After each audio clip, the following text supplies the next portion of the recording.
I'm going to talk about geoengineering, but I want to share a story with you. Every time I'm asked to speak, I public speak for a living. I'll go into that, but I don't get nervous to speak to you. What I get nervous about is not getting emotional telling you my story. Because in 2002, shortly after 9/11, like a lot of military veterans, I raised my right hand and I took an oath to the Constitution to hopefully do something meaningful with my life. 19 years old, unsure what I wanted to do. So I enlisted in the US Air Force. My job in the US Air Force was working in bioenvironmental engineering. So what bioenvironmental engineering is in the Air Force is equivalent to that of the OSHA and the EPA, if you're familiar with that. So we were an embedded liaison to make sure that we were tracking all of the aspects and impacts of the military, meaning what is the military doing and how is it impacting the environment, because we were accountable for that. Being government, we did not get any special treatment. We just couldn't be fined being another federal agency. EPA can, but not OSHA. So from the health side, it was knowing what you do in the Air Force. What does your job entail that is hazardous to your health? And I'm going to give you an example. Let's say that you were an aircraft painter, you were a mechanic. My job would go out to make sure I knew everything that you did, what you were exposed to, and how to mitigate and engineer out those hazards. Because we needed to, one, it's your legal right to be working in a safe and healthful work environment. So throughout 9 years, I worked as an industrial hygienist and an environmental specialist. There's two bases I was at that are called air logistics centers. What does that mean? It's not like a fighter wing, it's not really fun and amazing. What they did is they took aircraft that around every 10 to 15 years, they were required to be dismantled down to the last screw. So that meant every single industrial process you can think about, checking the metal integrity, making sure everything's good to go, or sometimes overhauling equipment. Part of my job in tracking the health hazards was to look at any time someone wanted to buy a chemical, any type of chemical. It was ordered through a system, and in that system, I had to go in there and say, the country we're in, we're not allowed to use this. We need to substitute it out with something a little less hazardous, while also maintaining the integrity for a technical order, meaning for that process, it says you must use, xylene or toluene to do this process. Well, I have to kind of fast forward. I want to say around 2006, I started kind of opening my eyes to how the military wasn't really what I thought it was. And people approached me knowing what I did for a living and said, have you ever heard of chemtrails? Well, I hadn't. And that sparked my interest. So I went online and I looked at chemtrails. I saw a lot of, debunking, a lot of sites that were just kind of calling it a conspiracy theory. And I thought, well, geez, this is what I do for a living. Preventive health, making sure that people are not getting sick, especially in the workplace, and by things that we're doing that can affect, human health in the environment. To summarize it, in an attempt to debunk this conspiracy theory as I thought it was, I didn't debunk it. It literally changed my life. Like I said, this is hard for me because it's not easy standing here and telling my story. One day I was going through that computer system, which if you want to look it up, it's called an Air Force Form 3952. It is the approval of hazardous materials. I was finding tons and tons of large quantities of aluminum, barium, strontium in the forms of oxides and sulfates. And of course I knew that there's industrial processes you may not have heard of, but it's bead blasting, pneumatic sanding, shot peening. There is certain medias that's similar to that is used. However, I had already accounted for that. I would sit and look at this computer system and say, this shop wants to order this paint. I'm going to tie it to a task. We had to know what was being used, why it was being used, tracking it cradle to grave on how we were going to dispose of it to be compliant with OSHA and the EPA. One of the legal requirements in approving these is looking at what used to be called the material safety data sheet. On that sheet, it's going to list the manufacturer. It's going to list some maybe acquired personal protective equipment that needs to be used or some ways to mitigate the exposures. These electronic MSDSs did not have a manufacturer name. They were very vague. They almost looked to me like somebody had made it and scanned it into the system.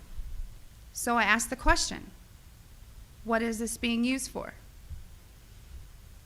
I never got an answer, so I didn't approve it. And it sat there. And then the heat came down. Why aren't you? Are you behind on your 3952s? Only a select few of us did that. So I started asking questions. And at that point, my demonization began. You know, I made my rank. I was decorated. I was a non-commissioned officer of the quarter.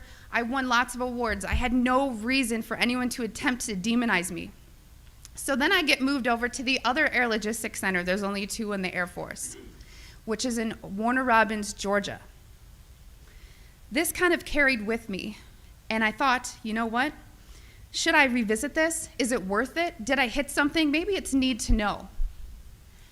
I started finding the same things at Robins Air Force Base. I was now doing some more investigation work. Part of what I did was to use a high volume air sampler to air sample up to, I'd say, a football field in about 10 minutes. I also conducted soil sampling because I thought, you know, if this is real and they are spraying this, it's going to get to the ground. So I conducted air sampling, I conducted soil sampling, and I was getting high levels of these contaminants. When I started asking the question again under a new commander, I never in my life thought I would have somebody look me in the face and tell me, I am questioning you. Is there something wrong with you? You've been looking really depressed lately. You know I can put you under a mental evaluation for up to 120 days. Who would take care of your daughter? Because I was divorced at the time. As soon as I heard that, I knew. It validated everything I ever thought. And I thought, I've spent 9 years of my life trying to protect human health, and here we are violating law after law after law. Just sitting here, instead of protecting the people, we are poisoning the people. And I've never got up so much courage from that fear of being thrown in a cage, because when you're in the military, folks, you're a number. You are a number, and every aspect of your life is controlled. I was so lucky that my enlistment was coming up and I was supposed to re-enlist. I ran and did not look back, and I have been blowing the whistle and shouting ever since. And I left October 27th, 2010. Thank you. It didn't just end there, though. You got to remember, there's a whole career field of people that work in bioenvironmental engineering. A lot of those people were told, do not talk to me. Do not talk to her. Do not email her. They were given no contact orders. Because my biggest thing was, if I'm just so, dishonest, don't you think somebody would come out and say, she was never in the military, or something negative to discredit me? They've ignored me, but they've tried to silence me. Every time I fly, I am pulled into a secret room. I literally am tagged in the system for the TSA. It is difficult. As an industrial hygienist, I do very well for myself, but it has been so difficult after leaving the federal government to maintain employment. Nowadays, everyone runs background checks on you, and the first thing they look at is, wow, here's a whistleblower. And you ask yourself, if this is true and we are spraying the people, where are the pilots? Where are the people? I don't know if you pay attention, but look at Snowden. Look at Manning. People don't come forward because these supposed Whistleblower Act protections that you have are not enforced, they're not supported, and they really don't exist. But what I want you to take from this is to understand that I am being completely honest with you, and that geoengineering is occurring, it's been occurring, it is not new, and your tax dollars are funding this. I 100% know that the U.S. Air Force was involved, and I think back to all these things that I never had noticed. If you don't know what to look for, you can't look for something. And once I realized a process they were trying to hide, people have come out of the woodworks, from EPA compliance officers to ex-people that I worked with in my career field, who I cannot state for obvious reasons. I've had pilots come forward. I've had people come forward that actually load the canisters on the planes. These people don't come forward because they are afraid that they're going to end up like Snowden. And I continue to speak to let people know I've been screaming about this for 3 years and I'm still here. And why are you so afraid? Because many of these people are on active duty. And if you are willing to die for your country, supporting, the Constitution and defending us from enemies foreign and domestic, you are willing to die for your country, but now you're scared. You are scared and cowardly to talk about this. So I'm not just speaking to all of you in this room, I'm speaking to all those people that are going to watch this online and watch it on YouTube. Because you can come forward, you can help expose this, and we can stop it. So many people want to ask, why? Why is this occurring? That's for later thought. From weather modification to weather weaponry, there's numerous reasons under Agenda 21 and tons of theories. But my job as an industrial hygienist is to make sure that I comply with the laws and enforce them. So it is unethical every day for all the other people that are out there that work in preventive health, or even physicians that aren't speaking about this. They need to. So one thing I want to tell you is what you can do about it. The biggest hurdle that we have is disinformation sites. I never say them, but I'm going to today, so that you know if anyone ever gives these to you as a reference to debunk you, it's Metabunk and Contrail Science. Those are two websites that are ran by a government shill named Mick West.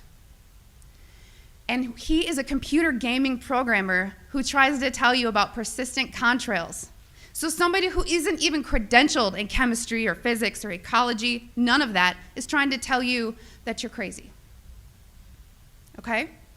So also on social media, don't just hit the share button. There are links. You have to understand that I have met people who used to be purposeful disinformation trolls, as we call them. These people are paid to pretend that they're you, to get you on board to believe a website or an article, just so that you look so vulnerable. And then later it will be deemed non-credible, and then you look non-credible. So please vet, research. And if you have something to write with, I want you to take down my email. It is Kristen, Kristen, Megan, Meghan, @gmail.com. And by emailing me, I can give you some information for what I'm about to tell you. If you still don't believe it, or you still want to convince people, there's something you can do. You can take a glass jar. It needs to be a glass jar, so there's no BPAs. Take a rain sample and take a snow sample. I tried to discourage the soil sampling because everyone's background of where you live is different. Because a lot of the materials that are used in geoengineering are natural occurring in Earth, just not in the industrialized form that they are used. So if you take these rain samples and you take the snow samples, email me, because I cannot publicly tell you where to send them, because we've actually been blackballed by labs who refuse to run our samples. And a problem that is occurring is people are sending in rain samples to labs that don't realize how low the limit of detection needs to be, because these are nanoparticulates. They're very small. So if you email me, I can tell you where to send in your samples, and it's only around $50. That may be tough on some people, but it's way cheaper than maybe what you assumed. So I just want everyone to know and understand that of all things, of all the freedoms that we are losing, geoengineering is the #1 issue that we are facing. Because you can have guns and money and you can have everything. If you don't have food and water and you are dying of respiratory or neurological illnesses, what does it matter? So you've heard about vaccines, and you'll hear, about smart meters, and you'll hear about other issues like fracking. These are all systemic effects. We are getting overexposed to toxins. People will tell you fluoride's in the water, but it's not a lot. It is a lot, because you're getting it everywhere in your food, water that you drink. Everything is washed with that water. And you're getting it in your vaccines. All this, it's a coupled systemic effect, and our bodies cannot metabolize these toxins. So I just want to thank you for taking the time to listen to my story, and I will continue to shout from the rooftops. I don't care how many jobs I lose. I don't care how many friends or family I lose, because I took an oath. And in 9 years, I was not able to honor that oath, but I am today.